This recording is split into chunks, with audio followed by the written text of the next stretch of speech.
Hello student, कैसे हो। आज हम हिंदी में काल के बारे में अध्ययन करेंगे।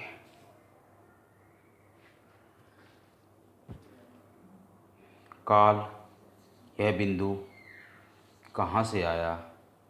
हिंदी व्याकरण में काल का योगदान रहता है, और या यूँ मैं कहूँ कि व्याकरण में, हिंदी व्याकरण में इसे क्यों स्थान दिया गया। आज हम इन सभी पहलुओं पर विचार करेंगे और पढ़ेंगे। चलो शुरू करते हैं। काल, जिसे इंग्लिश में से टेंस कहते हैं। अब शब्द परिवर्तन की इकाई 4 होती है। शब्द परिवर्तन की इकाई 4 होती है। कौन कौन सी होती है? काल, कारक, लिंग व वचन। ये शब्द परिवर्तन की 4 इकाइयाँ होती हैं। काल, कारक, लिंग व वचन। काल का अर्थ है समय, यानी काल का अर्थ है समय। अब इसकी परिभाषा देखते हैं।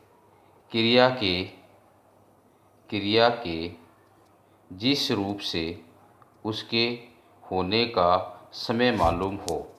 क्रिया के जिस रूप से उसके होने का समय मालूम हो, उसे काल कहते हैं। उसे काल कहते हैं। हिंदी में काल के प्रकार, काल 3 प्रकार के होते हैं: भूतकाल, वर्तमान काल और भविष्यत काल। ये 3 प्रकार के काल होते हैं। सबसे पहला है भूतकाल। भूतकाल का अर्थ है बीता हुआ समय। भूतकाल का अर्थ है बीता हुआ समय। बीता हुआ समय। क्रिया के जिस रूप से कार्य के बीते समय होने का बोध हो, उसे भूतकाल कहते हैं। भूतकाल के 6 भेद होते हैं। सबसे पहला नंबर भेद है इसका सामान्य भूतकाल। क्रिया के जिस रूप से बीते हुए समय का बोध तो होता है। क्रिया के जिस रूप से बीते हुए समय का बोध तो होता है, परंतु जिसमें निश्चित समय का बोध नहीं होता, उसे सामान्य भूतकाल कहते हैं। जैसे राम ने अखबार पढ़ा, मैंने खाना खाया और उसने पुस्तक पढ़ी। अब जैसे राम ने अखबार पढ़ा यानी पढ़ा, और खाया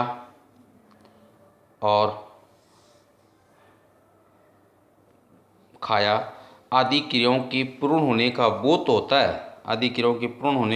तो होता है, परंतु किसी निश्चित समय का बोध नहीं हो रहा है। इसलिए सामान्य भूतकाल के अंदर आते हैं। अब भूतकाल का दूसरा भेद है आसन भूतकाल। बीते समय में कार्य अभी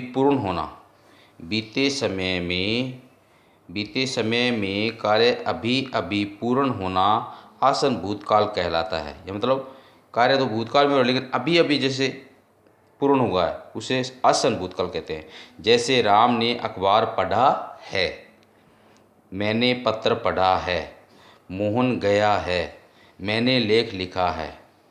अब पढ़ा है, गया है, लिखा है, इन क्रियाओं से कार्य का अभी समाप्त होना ज्ञात होता है, इसलिए आसन भूतकाल कहलाते हैं।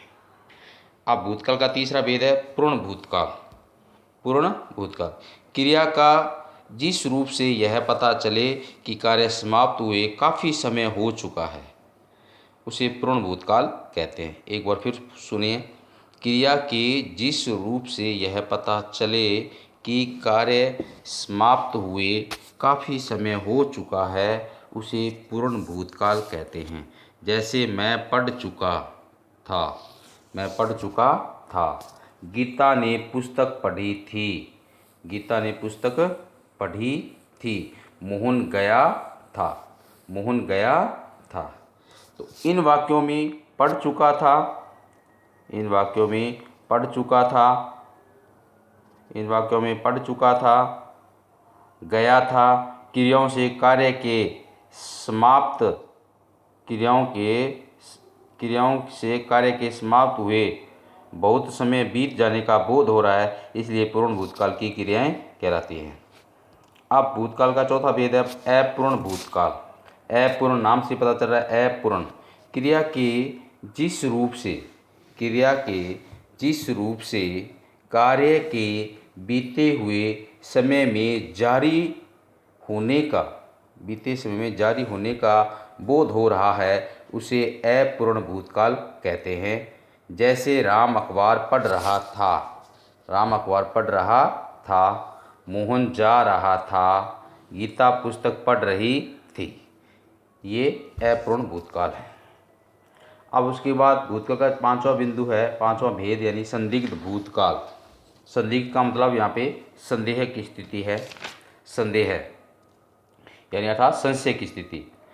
क्रिया के जिस रूप से कार्य के बीते हुए समय में होने पर संशय अर्थात संदेह हो, उसे संदिग्ध भूतकाल कहते हैं। यानी जिस पर संशय हो अर्थात संदेह हो, उसे संदिग्ध भूतकाल कहते हैं। जैसे राम ने अखबार पढ़ा होगा, मोहन जयपुर गया होगा, मोहन आया होगा। अब इसमें एक बात ध्यान रखने की बात है, सामान्य भूतकाल की क्रियाओं के साथ यदि होगा, होगी, होंगे पद सहायक क्रिया के रूप में जोड़ने पर ऐसी स्थिति होगी तो ये संदिग्ध भूतकाल होगा। अब है छठा भेद इसका हेतुमद भूतकाल, यानी जिसकी शर्त वाली कोई बात जोड़ दी जाए, यानी शर्त वाली बात। यदि भूतकाल के वाक्य के साथ शर्त जोड़ दी जाती है तो उसे हेतुमद भूतकाल कहते हैं। जैसे यदि आप पढ़ते तो पास हो जाते, एक शर्त जोड़ दी कि आप पढ़ते तो पास हो जाते। राम मेहनत करता तो सुख पाता, यानी राम मेहनत करता तो क्या पाता, सुख पाता। दिव्या प्रथम आई होती तो उसे पुरस्कार मिलता। तो यहाँ पे एक शर्त जोड़ी है, शर्त वाला मतलब वाक्य है कि अगर दिव्या प्रथम आई होती तो उसे पुरस्कार मिलता। तो इनके कारण ये हेतुमद भूतकाल है। अब भूतकाल का दूसरा भेद है वर्तमान काल। वर्तमान काल है। अब वर्तमान काल की परिभाषा क्या है? क्रिया का वह रूप जिससे कार्य का वर्तमान समय में होना पाया जाए, उसे वर्तमान काल कहते हैं। और यह कार्य निरंतर हो रहा है की जानकारी देता है, मतलब निरंतर होने के कार्य की जानकारी देता है, इसलिए वो वर्तमान काल कहलाता है। जैसे प्रशांत खेल रहा है, मतलब प्रशांत खेल रहा है, वर्तमान में ही खेल रहा है। अब वर्तमान काल के भी भेद हैं। अब वर्तमान काल के 5 भेद होते हैं। ठीक है, भूतकाल के 6 भेद थे, वर्तमान काल के 5 भेद हैं। अब उसका तो पहला भेद है सामान्य वर्तमान काल। क्रिया के जिस रूप से कार्य का वर्तमान समय में होना पाया जाए किंतु किसी निश्चित समय का बोध न हो तो उसे सामान्य वर्तमान काल कहते हैं। जैसे वह पुस्तक पढ़ता है, रमा लेख लिखती है, राम जयपुर जाता है। अब इसमें निश्चित समय का बोध नहीं हो रहा है कि वह कब पुस्तक पढ़ रहा है, कब वह लेख लिखती है और राम कब जयपुर जाता है। तो इसमें निश्चित समय का बोध न होने के कारण ये सामान्य वर्तमान काल के उदाहरण हैं। अब इसको अपूर्ण वर्तमान काल। क्रिया का वह रूप जिससे ज्ञात होता है कि क्रिया का व्यापार अभी हो रहा है, समाप्त नहीं हुआ है, अर्थात कार्य के जारी रहने का बोध होता है, उसे अपूर्ण भूतकाल कहते हैं। जैसे राम पुस्तक पढ़ रहा है, राम जयपुर जा रहा है। अब तीसरा भेद वर्तमान काल का संदिग्ध वर्तमान काल। संदिग्ध का अर्थ है जिस पर संदेह हो, अर्थात संशय की स्थिति जोड़ना, तो ये संदिग्ध वर्तमान काल है। क्रिया का वह रूप जिससे क्रिया के व्यापार के वर्तमान समय में संपन्न होने में संदेह प्रकट होता है, वह संदिग्ध वर्तमान काल कहलाता है। संदिग्ध वर्तमान काल की क्रिया बनाने के लिए धातुओं में ता होगा, ती होगी, ते होंगे, रहा होगा, रही होगी, रहे होंगे, रहे होंगे, लगाया जाता है। जैसे मोहन अखबार पढ़ता होगा, मोहन अखबार पढ़ता होगा। मेरा भाई आता ही होगा, मेरा भाई आता ही होगा। गीता और सीता घर आती होगी, यानी गीता और सीता घर आती होगी। तो ये संदिग्ध वर्तमान काल के उदाहरण हैं। और अब वर्तमान काल का चौथा भेद है संभाव्य वर्तमान काल। जिस क्रिया के द्वारा वर्तमान समय में कार्य की पूर्ण होने की संभावना बनी रहती है, संभावना बनी रहती है, अर्थात इसमें भी संशय की स्थिति जोड़ दी जाए, उसे संभाव्य वर्तमान काल कहते हैं। संभाव्य वर्तमान काल की क्रिया बनाने के लिए धातुओं में रहा हो, रही हो, रहे हो, रहा होगा, रही होगी, रहे होंगे आदि जोड़ देते हैं। जैसे उदाहरण समझो इसका, राम अखबार पढ़ रहा हो या रहा होगा। राम अखबार पढ़ रहा हो या राम अखबार पढ़ रहा होगा। श्याम गोभी खा रहा हो या श्याम गोभी खा रहा होगा। ये संभाव्य वर्तमान काल के उदाहरण हैं। उसके तो पांचवा बिंदु है वर्तमान काल का पांचवा भेद आज्ञार्थ वर्तमान। यदि वर्तमान काल की क्रिया के साथ आज्ञा या आदेश जोड़ दिया जाए तो वहाँ वो बना हुआ वाक्य आज्ञार्थ वर्तमान काल कहलाता है। जैसे तुम यह पाठ पढ़ो, अब आदेश दिया जा रहा है दरवाज़ा बंद कर दो। ये आज्ञार्थ वर्तमान काल के उदाहरण हैं। अब काल का तीसरा जो भेद है वो है भविष्यत काल। भविष्यत काल का समय मतलब है आने वाला समय। क्रिया के जिस रूप से यह ज्ञात होता है कि कार्य आने वाले समय में संपन्न होगा, उसे भविष्यत काल कहते हैं, उसे भविष्यत काल कहते हैं। भविष्यत काल के चार भेद होते हैं। इसमें पहला भविष्यत काल का चार भेद होते हैं। पहला भेद है इसका सामान्य भविष्यत काल। क्रिया के जिस रूप से सामान्य रूप से आने वाले समय में होने का बोध हो उसे सामान्य भविष्यत काल कहते हैं। जैसे राम अखबार पढ़ेगा, मोहन जयपुर जाएगा। ये सामान्य भविष्यत काल है। इसका दूसरा बिंदु है संभाव्य भविष्यत काल। क्रिया के जिस रूप से आने वाले समय में कार्य होने की संभावना प्रकट हो उसे संभाव्य भविष्यत काल कहते हैं, उसे संभाव्य भविष्यत काल कहते हैं। अब इसमें सहायक क्रियाएं लास्ट में कौन सी जुड़ी हैं? देखो, इस काल की क्रियाएं धातु में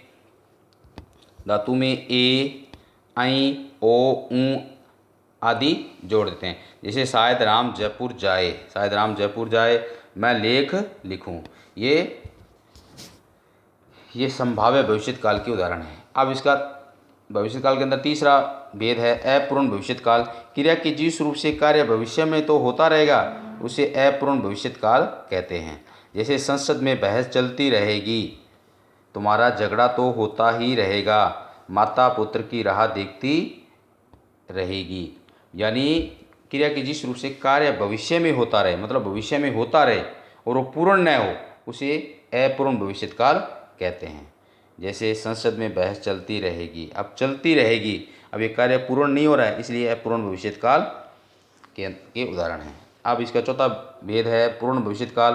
क्रिया के जिस रूप से कार्य भविष्य में समाप्त हो जाए का बोध कराए। क्रिया के जिस रूप से कार्य भविष्य में समाप्त हो जाएगा का बोध कराए उसे पूर्ण भविष्यत काल कहते हैं। जैसे कार्यालय बंद हो चुका होगा, विनय घर जा चुका होगा, राम अखबार पढ़ चुका होगा। ये पूर्ण भविष्यत काल की ओर संकेत करते हैं, इसलिए ये पूर्ण भविष्यत काल के उदाहरण हैं। मैं आशा करता हूँ कि आपको ये वीडियो बहुत पसंद आया होगा। मैं चाहता हूँ कि इस वीडियो को ज़्यादा से ज़्यादा लाइक और शेयर करें। धन्यवाद। जय हिंद, जय भारत।